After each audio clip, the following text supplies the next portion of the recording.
بسم اللہ الرحمن الرحیم۔ آج کی ٹاپک ہے حضرت عمر رضی اللہ تعالیٰ عنہ کا پیام دریا نیل کے نام۔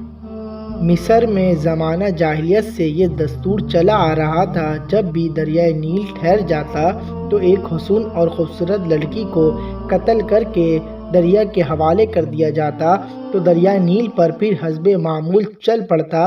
حضرت عمر رضی اللہ تعالیٰ عنہ کے دور خلافت میں جب مصر فتح ہوا، حضرت عمر بن العاص رضی اللہ تعالیٰ عنہ وہاں کے گورنر مقرر ہوئے تو اس وقت بھی حسب معمول دریائے نیل کی روانی ختم ہو گئی اور وہ ٹھہر گیا۔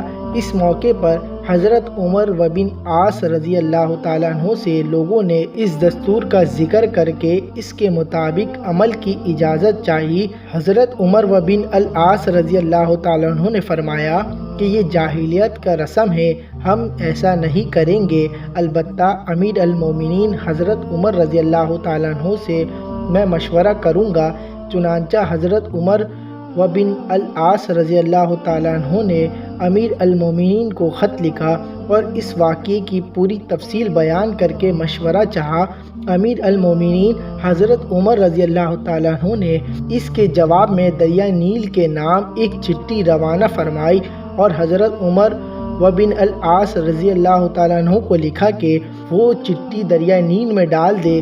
اس چٹھی کا مضمون یہ تھا کہ یہ اللہ کے بندے عمر کی طرف سے دریائے نیل کے نام، اما بعد اگر تو اے دریائے نیل اپنی طرف سے جاری ہوتا ہے تو مت جاری ہو، اگر اللہ واحد قہار نے تجھ کو جاری کیا ہے، ہم اسی سے سوال کرتے ہیں، وہ تجھے جاری کر دے گا۔ حضرت عمر بن العاص رضی اللہ تعالیٰ عنہ نے یہ چٹھی دریائے نیل میں ڈال دی۔ ڈالنا ہی تھا کہ دریائے نیل خوب تیزی کے ساتھ رواں ہو گیا۔ مزید اس طرح کی ویڈیو دیکھنے کے لیے ہمارے چینل کو لائک کریں، سبسکرائب کریں، ساتھ میں لگے بیل آئیکن کو پریس کریں تاکہ ہماری ویڈیو کی نوٹیفیکیشن آپ تک آسانی سے پہنچ سکے۔